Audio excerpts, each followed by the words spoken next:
What's up, everybody? Welcome back for the final regular season short slate video here on YouTube. We're here with some NFL DFS picks and lineup advice for the Saturday two-gamer. We have the Baltimore Ravens and the Pittsburgh Steelers, Houston Texans, and the Indianapolis Colts. Playoff implications galore. We're here to give you the picks, lineup strategies, everything you need for this slate on DraftKings and FanDuel. Welcome. I'm Brian Jester, co-founder here at Occupy Fantasy, joined by Jack, owner of DFS Magic, creator of the Lineup Builder, and now 100K richer as of this week. Jack, what's up, man? Hey Brian, feeling good this week, obviously. It was a sweet win, but what's cool is that it's strategies we always talk about, and it's even stuff that applies to today, as we'll get into. So yeah, obviously feels good. You have to be good and lucky, and I got lucky, but process was there. So yeah, how are you doing? I'm good. Not as good as you, but you've been unlucky recently. And we'll talk about this here in a second. Here's what we're going to do in the video. It's going to be about 30 minutes long, a little bit shorter than normal. But at the very beginning, in literally 5 seconds, so don't go away just yet, we'll give our favorite picks at each position. For you, those of you who say we take too long to get to the picks, we will cater to you again, and we will give you picks right at the beginning. We will dive into Jack's 100K win, analyze which strategies applied there, and how they can transfer to this Saturday slate. We'll talk about Baltimore and their resting plan. Lamar Jackson will not start, so we'll talk about the opportunity there, the weather in that game, and then two important short slate strategies that are paramount to this particular short slate. So, favorite picks at each position. Jack, I'm just going to name the position, you name the place. Simple as that. No explanation. If they want the explanation, they can watch the entire video. Quarterback, CJ Stroud, running back, Jonathan Taylor. wide receiver, I won't pick the chalkies guy in every single spot, so we'll go Josh Downs. Josh Downs. Okay, and tight end. Who's even on this? Dalton Schultz is like 70% owned. I'll just take Schultz. That's Okay. fine. I'll get different at one spot. It is, and you understand as you watch the rest of this video how we can play this slate mostly chalky but still get different. So stick around for that. So Jack, let's talk about your 100K win, which, by the way, not to be outdone, immediately followed that up with a fantasy hockey world championship seat. So massive start to 2024 for you. Congrats. By the way, did this win hit your account in calendar year 2023 or 2024? I think it was 24, but I think it was. Very Yeah, nice for because the tax game prep. ends at like 11:30, right? So Yeah. that's probably literally what they count it as, right? Like when it I'm hits. sure you'll find out. I think it's when it hits. So I'll find out. I'll let you guys know what the form says. all right, so you and I, we've done some Showdown videos in the past, but obviously we do these short slate videos as well. In this particular winner, a solo winner on FanDuel, which is extremely hard to do in their Showdown format. This was the Sunday night game, Green Bay and Minnesota. We talk a lot of the strategies apply to both short slates and showdowns because the process is so similar. This one left $3,000 in salary on the table. Used two sub 5% guys, which is crazy, a 4%er and a 2%er. To me, looking at this, Bo Melton nor Johnny Munt were the typical 4% or 2% plays. Typically, those are reserved for guys who rarely see the field or might get a handful of snaps. Munt was the starting tight end. Melton was wide receiver 3A, essentially, right? So a really good lineup by using good low-owned plays. Yeah, and to tie it to things that we always talk about, and we'll talk about today, multiple low owned plays is totally fine. What we always talk about is you don't want to put like multiple super trashy guys in, right? But to your point, those two guys were projected for a lot of snaps and good opportunity. And another thing we touch on sometimes, but probably should emphasize it more. A lot of times these value guys are pretty chalky on DraftKings, right? Like Yes. what were those two guys' ownerships on DraftKings? Like over 10 for sure, right? Yeah, they were both over 10. Yeah, and they're like 2% owned on FanDuel. Now, the scoring obviously is better on DraftKings than the price, but it's not like so much worse on FanDuel that they should be that low, right? Right. So that's the big one. And then, like we said, salary, it may look like a gross lineup, but and then I think the final one is, I I played 0% of the awesome Vikings quarterback Jaron Hall, who we laughed about all day. And it just goes to point out like sometimes taking a stand on something you think is bad is it can work out. This is the upside of doing that, right? The downside is you take a zero, but so yeah, a lot of things came together in that one. Well, you got to risk it to win it. So congrats to you there. And it appears the Packers have found the new Greg Jennings Donald Driver combo in their Bo Melton Dontavian Wicks. Not what people thought. Thought it was going to be Romeo Dobbs and Christian Watson, but Receivers galore for Green Bay. Jordan Love looks like a good one. And you went 100% Jordan Love MVP, or you had some other guys as well? I went 75 Love, 25 Aaron Jones. Okay, cool. And I think I had like 85 Love. I didn't force Love in every lineup, but I think I had like, just to give you guys an idea on leverage, I think I had 15 to 20% of like all of those like, uh, I forget. Well, Melton, Munt, Josh Oliver, Heath. Wicks was out, right? Yep. So So Heath. Yep, Heath. So and we'll get into that today, right? You don't necessarily know which guys are going to benefit, so you just play into the uncertainty and the low ownership and try to hit combos and get way over the field on those guys and just hope that one of them hits.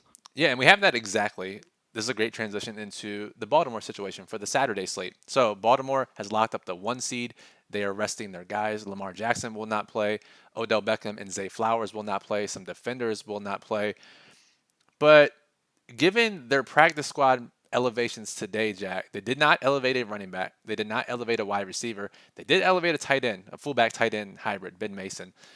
So we likely see Isaiah Likely reduce snaps or not play, since they'll have Charlie Kolar, Ben Mason, and maybe Patrick Card play some snaps as well.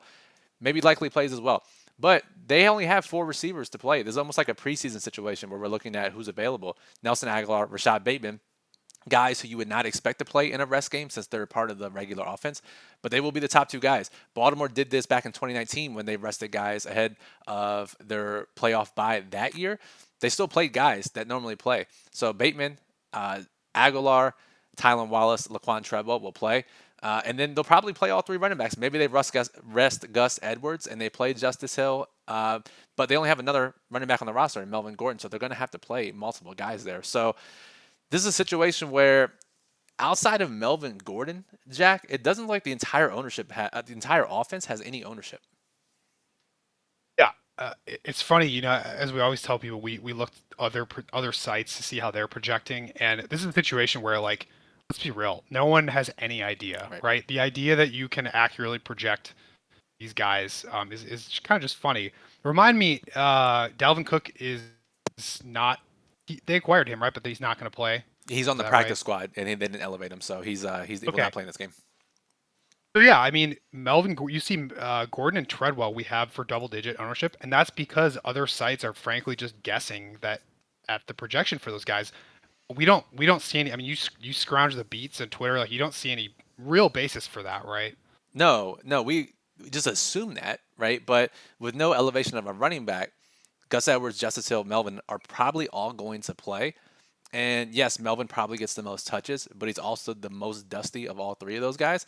So it's possible on less touches, Edwards or Justice Hill outscore him. So, and while you and I probably think Dalvin Cook is washed, maybe Baltimore doesn't think that way, and maybe they think he can help them in the playoff run, and they're okay running Gus Edwards and Justice Hill because God forbid one of them gets hurt. Now they still have Dalvin Cook. Yeah, yep, great point. So, to kind of recap it, like it's not we don't know which one it's going to be. We're just pointing out that, 2 of these 3 running backs are going to be like 1% owned or 2% owned, and just an easy high risk play that's way more likely to hit. Let's talk about small field since that's your main jam here. Are you trying to mess with these Ravens players in small field, or is that just kind of a large field only play? I think it's large field only unless I get a pretty good read tomorrow. And again, we're recording this Friday afternoon, early Friday evening. There is a chance we get some reports pregame, in which case we can pivot. And I think it is important to be around pre-lock in game 1, which is not necessarily always the case when it comes to short slates. We always say be around in between games to late swap. But you probably want to be around tomorrow afternoon. This game starts at 4:30 Eastern, just in case there are some national reports or some pregame warm-up routines that let us know who's going to play or who's not going to play, very similar to preseason. So if we get something like that, I will mess with them. But the other factor in this game that we have to discuss is the weather, right? This game has nearly a 12-point lower total than the second game, Houston and Indy.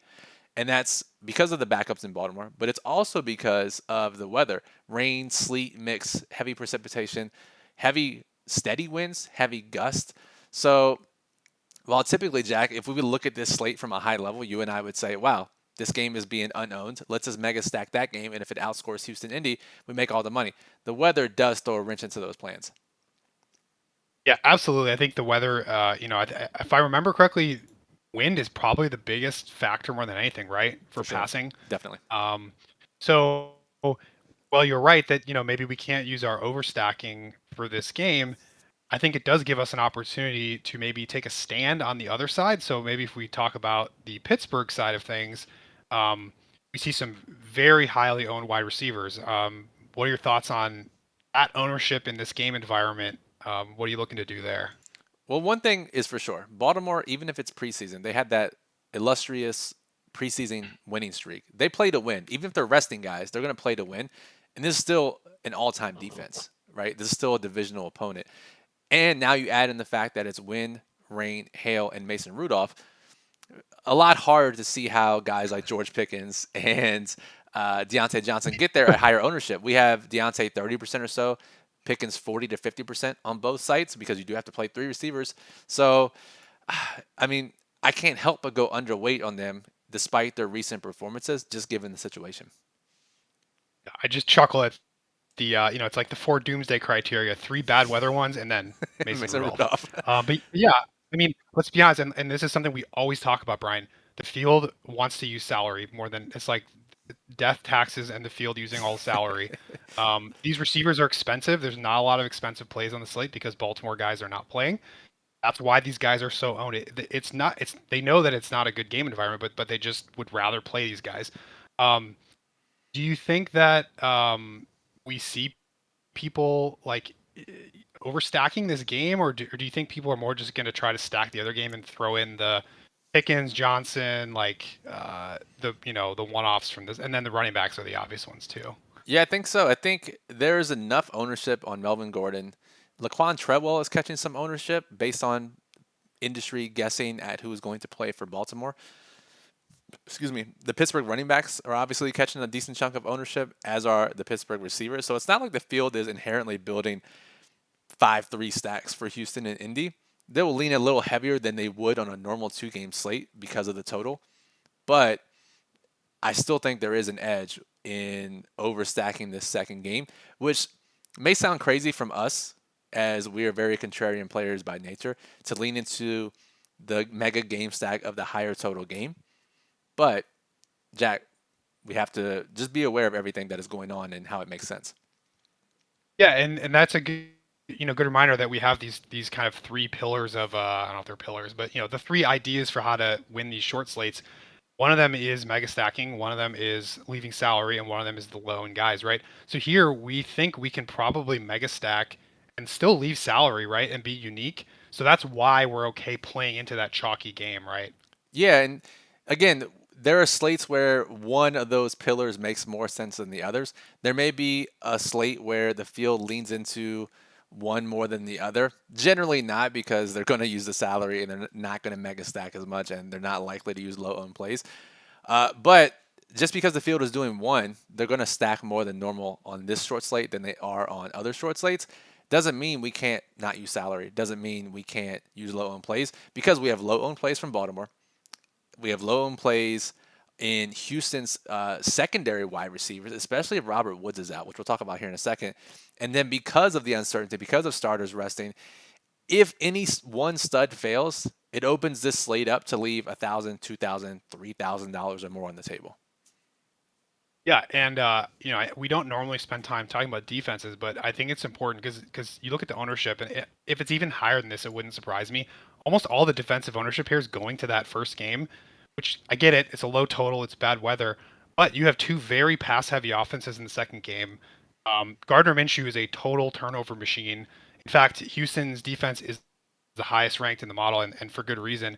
We talk about all the time these two gamers, quarterback with defense, quarterback against the defense, super in play on this slate, and they're also 1,000 cheaper, and the field wants to use a salary cap, so that's another reason why those defenses are super low. Yeah, and it may not seem intuitive to play a defense in a higher total game, but let's just if this weather becomes a factor and these two teams in the first game just run conservative, that's not a lot of opportunities to score defensive points. Yes, you'll get the points allowed bonuses, but it's not a ton of opportunities for sacks and turnovers and defensive touchdowns. So just something to keep in mind. Anything else, Jack, on this first game before we talk about the Houston receiver situation? I think the last one is just how do you handle these quarterbacks in the first game? So Huntley, we've seen, right, has rushing ability. There's a chance he rushes for 100 yards in a weather game. Like, that's not out of the question whatsoever. So I think if you're playing 20 plus lineups, you have to include Huntley. The question though is how do you stack him? Do you just pair him with one guy? Do you pair him with the running back? Do you not pair him at all? He breaks a lot of rules. This weather and his situation breaks a lot of the typical rules. But when you compare him with a 1% or a 5% receiver, you almost have to do that as well.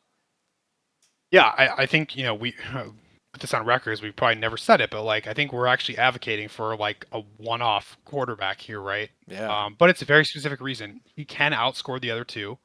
Um, we have very low confidence in who we should stack with him because of all the snapping uncertainty. So if we try to stack him, it's really unlikely we're going to have the right guys. The weather, right, further makes it harder to stack receivers with him, and he's a running guy. So yeah, I think that's an interesting way to play it. I think I'm going to do some. I've actually never built that way before, but I think I got to take a shot on it. And what about Rudolph? Go ahead. I mean, DeVito rule, you have to consider him. In the weather, though, I will make an exception here. We'll make a DeVito rule exception. I don't think you have to play Rudolph. I don't think he's going to kill you in this weather against Baltimore's defense, even against backups. But the thing with Huntley, too, right? When we do see the field play these weird, like, one-off quarterbacks or like a 1-1 stack or a 1-2 stack on a short slate, it is to jam in the studs and reach most of the salary cap. You can play Huntley and not use a salary cap and be different than the field. And I think that's how you use him. Instead of using these salary jam lineups with Huntley, like the field will do if they use the 7 or 8% that we have projected for him, you play him normally, don't worry about the salary cap, and now you're different with, I would say, just as much upside. Yeah, I'm totally good with that. I guess and final note on Rudolph. I think you said it right. Like Baltimore is still going to try in this game. And actually, there's some interesting spread stuff from Handicapper. Teams that like have to win the last game are pretty bad against the spread. So like, I think it's very unlikely Pittsburgh just scores like 30 points in this game. I think it's much more likely, even with good weather, right? And I agree. so And anyway, real quick, I think we're good on this game. I think Yeah. Pittsburgh fans would agree that Tomlin playing down to his opponent would not surprise anyone. And playing down to Yeah. Baltimore backups in a must-win situation, I think Steelers fans, if you're watching, please comment, let us know. All So, right, let's move on to the fun game okay, so that may Houston and actually Indy. score points. Yeah, seriously, right? So Houston has their typical rotation, but Noah Brown is out. Remember, Tank Dell is on injured reserve. Let me pull up the receivers here in DraftKings. So Nico Collins, obviously the wide receiver one. Both he and Michael Pittman project for 70% plus ownership, probably even 80% in most contests, which is crazy. Uh, Noah Brown's out. Robert Woods did not practice all week. He has a game time decision. We do not have the information if he's going to play. It is a must-win game, so I would think he would suit up. Both these teams, whoever wins, likely makes the playoff. I think it's 100% chance they make the playoffs. So I imagine Woods suits up, but again, he didn't practice all week. Either way, Xavier Hutchin, John Mechie are guys that played last week, are talented, got run in preseason. Mechie played for Alabama, big name player. So these guys have talent on a pass heavy offense. And right now, if Woods is out, maybe they bump up a little bit, Jack. But either way, I don't see Hutchinson or Mechie going over 15%. Yeah, and it's the second game, right? Which is another reason why people are much less likely to play those guys because they don't like the late swap. They're not going to check it. Just like very low ownership in general, right? For these secondary pieces. I mean, we've seen secondary Indy and Houston receivers be kind of popular even on main slates, Yeah. right? And here we have a two gamer and they're like pretty low. Yeah, which is crazy in the higher total game because you don't really need them. And I think that's why you don't need that salary. It's a little easy to fit in whoever you want here. For record, Mechie ran 19 routes to Hutchinson's 13 last week after Noah Brown left after 5 routes due to his injury. So the lean goes towards Mechie. And then on Indy side, yes, Pierce, deep ball, Josh Downs, target heavy. Pittman has been great in this offense. And then they have their slew of tight ends that they throw to.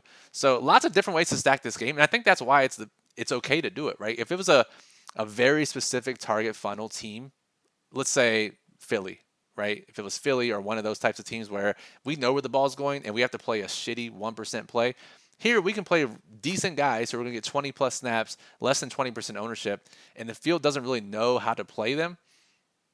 That makes it so much easier to play a chalkier quarterback, chalkier stack. Yeah, we cover the receivers. Do you want to expand it all on the tight ends? I'm pulling up the snap counts right now. I wasn't I remember these guys always have these weird rotations, but To be fair, I have not looked at Talk me Indy's. into playing. Talk me into playing all these bad tight ends, Brian. Please. Dalton Schultz is 70%. There is your answer. If you want a reason to play other tight ends, yes, Schultz is most likely to lead the slate. But we've seen Mo Alley Cox catch touchdowns, Will Mallory, Kylan Granson. We've seen all the guys for Indy, right? I don't know if you have to go into Houston's backups, but Pittsburgh and Baltimore too. Maybe shorter passes around the line of scrimmage. Pat Fryermuth, we have him under 20% projected ownership. And then if Isaiah likely sits, Charlie Kolar is a great pass catcher too, and he will start at tight end for Baltimore at 5% ownership, 1% ownership. I don't know what he is at min price. So lots of ways to pivot off of Dalton Schultz. All right, easy enough. You had me at the 70%. Anything on this running back situation for Houston? I mean, it's basically Singletary at this point. Any interest in Pierce? In 20 max or 150, sure, I think you throw him in there because he is talented, right? And he gets some drives. It's not like he's a pure backup. They will rotate him in. So I think you have to play him some. But yeah, Singletary has looked great and has earned the running back one role rightfully. Yeah. And then you think typical kind of that max two quarterback. Like you could play two running backs in the same lineup, but you probably wouldn't do it with the quarterback. You think the same thing applies here? Yes, because we have workhorse running backs, at least on the Houston Indy side. Baltimore, I could see it. You play Huntley, Gordon, Justice Hill, Huntley, Gordon, Gus Edwards. That makes a lot of sense, especially in a weather game, especially with their offense. Houston, Indy, for sure. In Pittsburgh, again, if you're playing Mason Rudolph, they split work enough. If you do decide to play Rudolph, you could probably still play him with Harris and Warren. But really, Houston, Indy are the two teams I would not do it with. Okay, that's fair. I think we always mention that there's like the super chalky guys, but is it worth approaching any of these guys differently that are like 75% owned? I mean, it's just crazy, right? Like on one hand, yes, they're very likely to be the highest scorer at their position. What if they get hurt? What if they have a bomb game? Like, I mean, how do you think people should approach that? Just those massive ownership. I think you just eat it in small field. You play Pittman, you play Nico Collins, do it. Jonathan Taylor. Now, Jonathan Taylor, I could see, right? Like, if it was a first quarter only contest, which seemingly 90% of his fantasy points have come this year, sure, you play Jonathan Taylor. But you have reasonable alternatives there with the Baltimore running backs, the Pittsburgh running backs, Devin Singletary. So I think Taylor, you can mix and match in small field. I would probably just play Collins and Pittman. They're going to approach 90% probably in the smallest contest.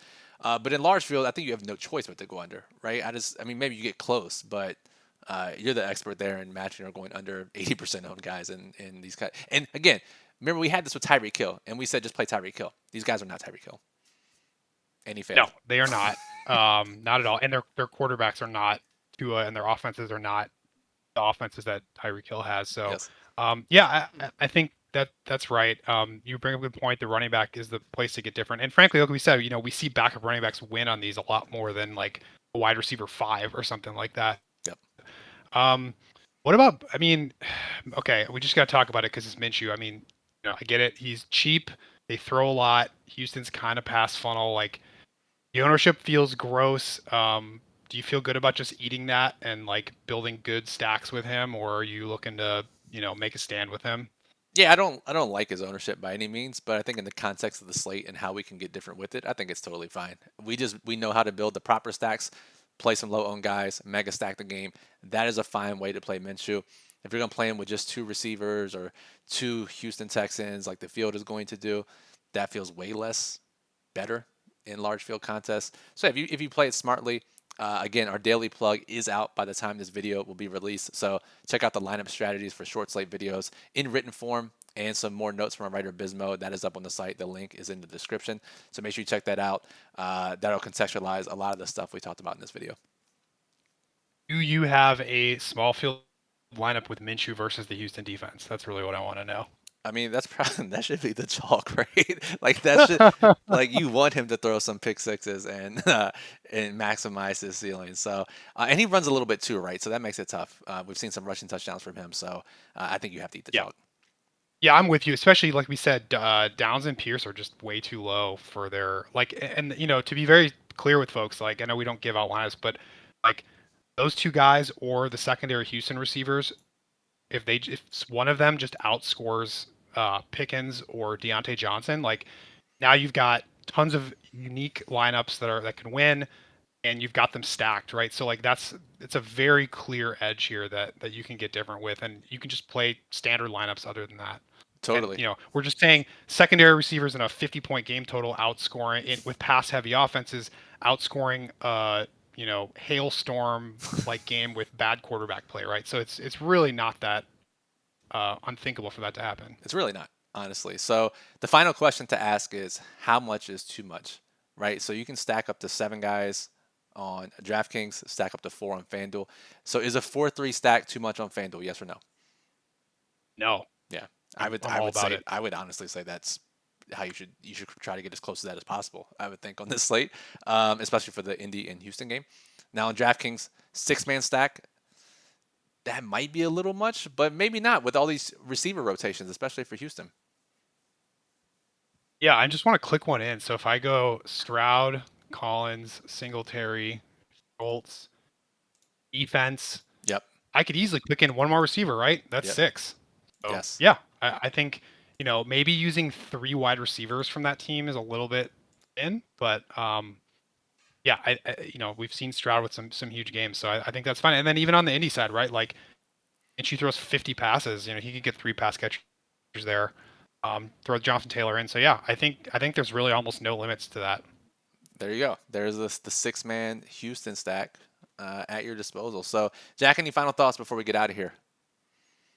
Um, is there any salary that's too low on this slate? Or would you just strictly do it by, limiting the I guess how would you approach that? We guys talk about like min salary versus like a max number of sort of trash plays. Like how are you approaching that on this one? It's really, really tough. I haven't thought it through all the way yet, but I would say because any quarterback can be the highest scorer, any running back can be the highest scorer. I'm not sure any receiver can be the highest scorer, but it wouldn't shock me, right? If Indy was smart, they would just bracket Nico and say, okay, make John Mechie and Xavier Hutchinson beat us if Robert Woods is out, right? Like if that's the case and they focus their attention, he could not be the highest scorer. Pittman's the one, but like a long Alec Pierce touchdown or 10 Josh Downs targets could outscore him too. So I really don't think there's a limit. You just it's one of those things that's kind of feel. You have to look at it and say, can this realistically win? Yeah, I think I'm gonna set it real low and just limit the like backup players probably in the Yeah. lineup and the 0% owned Baltimore, dart throws and Yes. max 1, and then just see what they look like. So yeah, we always love these ones. Hopefully we don't see the 10-way chop, 49,900 salary lineup win, but this does seem like an unusually good one. And I think we've gotten kind of lucky with these, huh? Like I feel we've had a lot of ones where it's like salary doesn't matter, you know, sketchy chalk. Like so, yeah, I think it's just the state of the NFL and how bad most of these offenses are, especially on these it's shorter a bad slates. product. Yeah, so I think it certainly helps us on these short slates. So that'll do it for this video. So this is the last week of the regular season, but starting next week, obviously, is the NFL playoffs. Short slates galore. Haven't talked with Jack you yet personally. I'm sure we'll do some videos. Make sure you are subscribed here on YouTube. It is free to do so. Click the subscribe button below. That'll get you notified whenever we post any of these short slate videos, any of the playoff videos. We might do live Q&As. Just subscribe. It is the best way to get notified. Give us a thumbs up if you like the short slate content. Give us a thumbs up to congratulate Jack. Drop a comment below. Give Jack some love for his wins this week. And if you have any questions, you can always comment on the video, and we will get back to you before the slate starts. If you want in-depth discussion, you want to chat with other members of the OccupyFantasy.com community, you want to chat with us, other staff members, join our Discord server. OccupyFantasy.com/Discord has the instructions on how to do that. And again, the daily plug is up. Occupy Model, Lineup Builder, all the tools to give you the extra edge to build the best types of lineups for this 2-game slate are found at OccupyFantasy.com. So for Jack, I am Brian. Thank you for listening, and good luck on this beautiful Saturday 2-game slate.